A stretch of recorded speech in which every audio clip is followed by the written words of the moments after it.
Peuplez ensemble avec lui le royaume des cieux. Sa bénédiction sera votre bénédiction. Son Dieu sera votre Dieu. Son miracle sera votre miracle. Sa joie sera votre joie. Alléluia. Amen. Vous savez ce que Dieu m'a dit? Il m'a dit ceci. Pour cette cité, l'éternel a été donné. Jésus-Christ peut faire encore. Mais ce que Dieu m'a dit, il m'a dit ceci. Que toi, tu peux faire avec Jésus. Tu peux faire avec Jésus. Tu peux agir avec Jésus. Tu peux marcher avec Jésus. Tu peux impacter avec Jésus. Alléluia. Amen. Pourquoi tu peux impacter avec Jésus? Parce que depuis longtemps, depuis le commencement, Dieu a toujours voulu travailler avec l'homme. L'homme est un acteur majeur que Dieu s'est toujours associé pour accomplir de grandes choses. Voilà pourquoi tu n'as pas droit à te négliger. Parce que Dieu t'a choisi. Il t'a choisi avant le fondement du monde pour qu'il agisse avec toi. Bien-aimé dans le Seigneur, il est temps que tu te réveilles et que tu agisses avec le Seigneur. Il est là. Il t'attend. Il veut que tu agisses avec lui. Jésus-Christ peut faire encore. Vous savez, bien aimé dans le Seigneur, ce que Dieu ne peut pas faire, c'est de reprendre la création.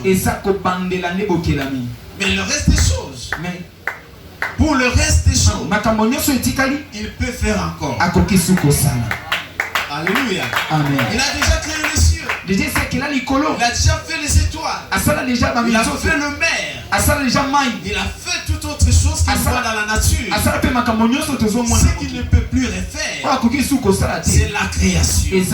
Mais pour le reste des choses, pour ton mariage, pour ta bénédiction, pour ce qui était mort, pour ce qui était détruit, pour ce qui était inerte, inerte et ça la radio anekufa. Pour ce qui était devenu inamovible, Jésus peut faire encore. Alléluia. Amen. Jésus peut encore de nouveau réactiver. Alléluia.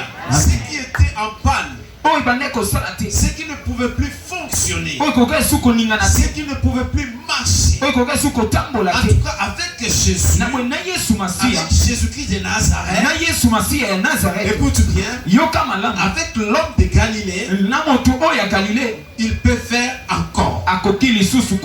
Il peut encore agir. Lorsque l'homme de Dieu dit que Jésus-Christ peut faire encore, ça sous-entend qu'il y a encore une autre possibilité que Dieu puisse agir dans ta vie. Alléluia. Amen. Tu t'es bâti dans la vie. Quelque part tu étais bloqué.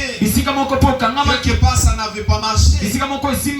Mais l'homme de Dieu a été inspiré pour dire au peuple de Dieu que là où vous étiez limité, Jésus-Christ, il n'est pas dans le passé. Jésus-Christ, il n'est pas mort. Certes, tu étais mort, mais il était déjà ressuscité. Il est à la droite du Père. Son travail à la droite du Père, c'est d'agir. C'est d'agir en ta faveur. Écoute bien aimé, il n'y a pas aucune limitation qui peut résister devant Jésus. Dans le livre de Matthieu chapitre 9, la Bible dit que cette femme avait tout dépensé. Certes, elle avait la fortune, elle avait les moyens, mais à cause de sa maladie, elle avait tout dépensé. Elle ne savait plus quoi faire. Gloire à Dieu parce qu'elle avait entendu parler de quelqu'un. Elle avait Imaginez, durant 12 ans, vous souffrez des mêmes maladies. Imaginez, durant 12 ans, vous souffrez de la même situation. Pour certains, ils peuvent évoquer la mort. Mais comme cette femme avait les moyens, elle s'est cherchée la solution avec ses moyens. Tu es ici. Tu es tenté de chercher la solution de tes problèmes avec tes propres moyens. Sachez-le que tu vas échouer si tu abandonnes Jésus. Sachez-le que tu vas taper des côtés si tu mets de côté Jésus. Cette femme, la femme de Père des Sangs, c'est une histoire que nous connaissons tous. Elle a cherché les moyens, elle a cherché la guérison, elle a cherché la stabilité, mais elle ne faisait que perdre. Écoute bien aimé, aussi longtemps tu veux mener ta vie par rapport à ton intelligence, par rapport à ta petite beauté, par rapport à ta petite connaissance, tu vas te cogner au mille, tu vas te faire du mal, et tu vas regretter pour ta vie. Cette femme s'est rendant compte qu'elle avait tout perdu. Elle avait entendu parler de Jésus. Elle s'est dit en elle-même, je ne vais pas louper cette occasion. Comme Jésus est en train de se passer sur ma route, je ne vais pas louper cette occasion. Jésus. Lorsqu'on nous dit que Jésus-Christ peut faire encore, ce n'est pas un slogan. Nous avons vu dans les évangiles où Jésus allait dans de villes et villages. Il guérissait les malades, il chassait les démons, il agissait, il donnait des solutions. Le Jésus là de la Bible, il n'est pas resté dans la Bible, il vit avec nous. Voilà pourquoi on l'appelle Emmanuel. Il est avec nous. Ici présent, il est avec nous. Si tu crois, tu peux recevoir. Si tu crois, Jésus, il peut faire encore. Il y a quelqu'un ici qui s'est dit, Nasina boma vinanga, Ngamoko na boma vinanga. Alléluia. Tu te rends compte que toi-même, tu es à la base de la destruction de ta vie.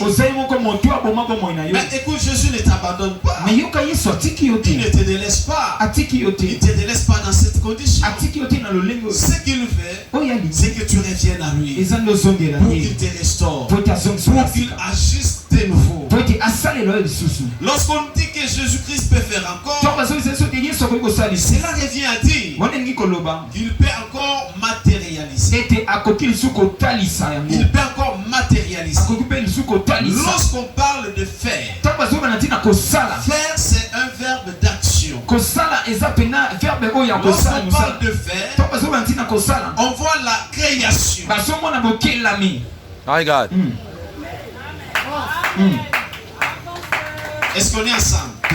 Lorsqu'on parle de faire, on voit un mouvement.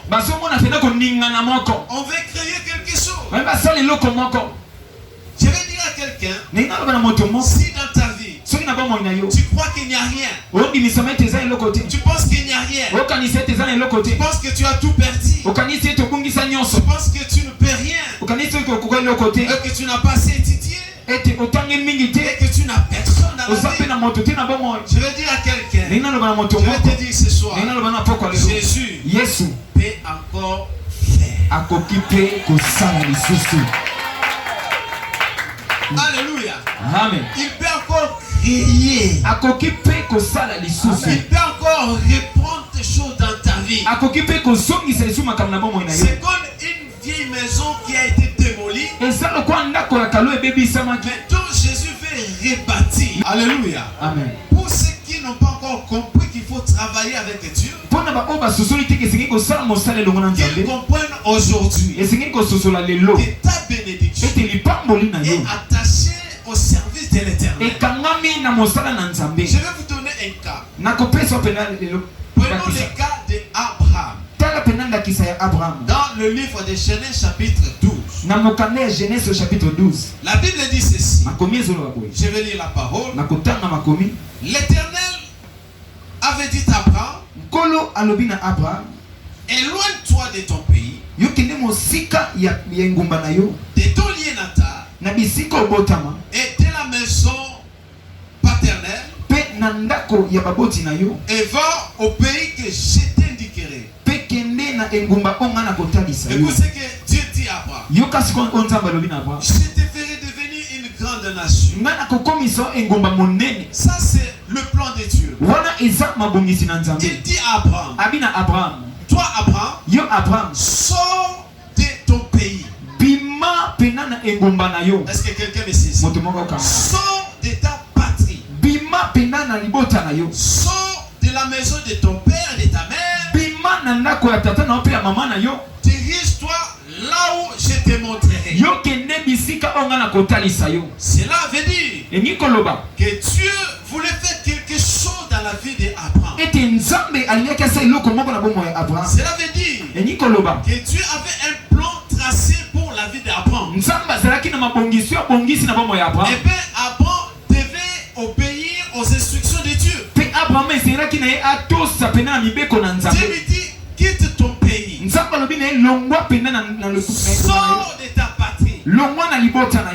Va où je te montrerai. Au verset 2, la Bible dit, je te ferai. Je te ferai. C'est là où le verbe faire intervient. Dieu voulait maintenant fabriquer des choses avec Abraham. Est-ce que quelqu'un me comprend? Amen. Alléluia.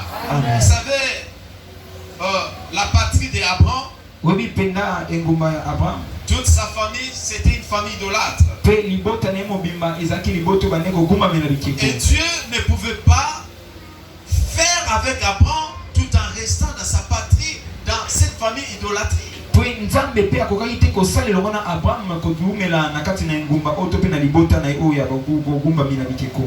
Son père était un grand idolâtre. Alors Dieu ne pouvait pas agir avec Abraham tout en restant dans sa patrie, dans la maison de son père. Voilà pourquoi il va ordonner à Abraham, sors de là. Je vais dire à quelqu'un ce soir, Dieu veut faire quelque chose avec toi, mais tu dois sortir de là. Tu dois sortir de là. Tu dois sortir de ce que tu fais là, pour Dieu ne pas glorifier, afin de répondre à l'appel de Dieu. Je vois qu'il y a quelqu'un qui me comprend. Alléluia. Alléluia. Donc Dieu ne peut pas agir ou faire avec toi aussi longtemps tu es dans cette situation qui ne glorifie pas le Seigneur.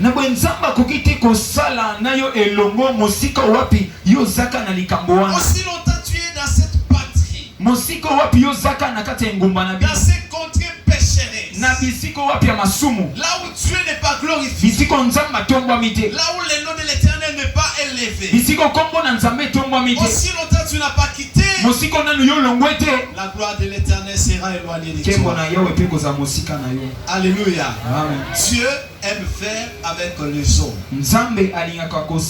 Jésus-Christ peut faire encore. Oui, gloire à Dieu. Mais toi tu peux faire aussi avec Jésus-Christ. Il a choisi des disciples pour qu'ils fassent avec eux de grandes choses. Il avait commencé à travailler avec Adam, et ça n'a pas marché. Amen. Amen. Il a tenté avec Noé, ça n'a pas marché. Alléluia. Amen. Alléluia. Amen. Il a commencé cette procédure pour travailler avec l'homme depuis les jardins d'Éden. Alors, il y avait des problèmes. Il y avait des problèmes. Jusqu'à ce que Dieu dans son amour, il nous a donné son fils pour que nous marchions avec lui, pour que nous travaillions avec lui, pour que nous agissions avec lui. Et lorsque nous agissions avec lui, c'est la victoire. Lorsque nous agissons avec lui, c'est la réussite. Lorsque nous agissons avec lui, c'est la différence. tes rangs. Alléluia. Dieu veut établir sa différence dans ta vie. Mais tu traînes encore le pas dans le péché. Tu traînes encore le pas dans ta patrie. Pendant que je parle de la patrie, quelqu'un se retrouve. D'où est-ce qu'il est? Quelqu'un se retrouve. En quoi est-ce qu'il est?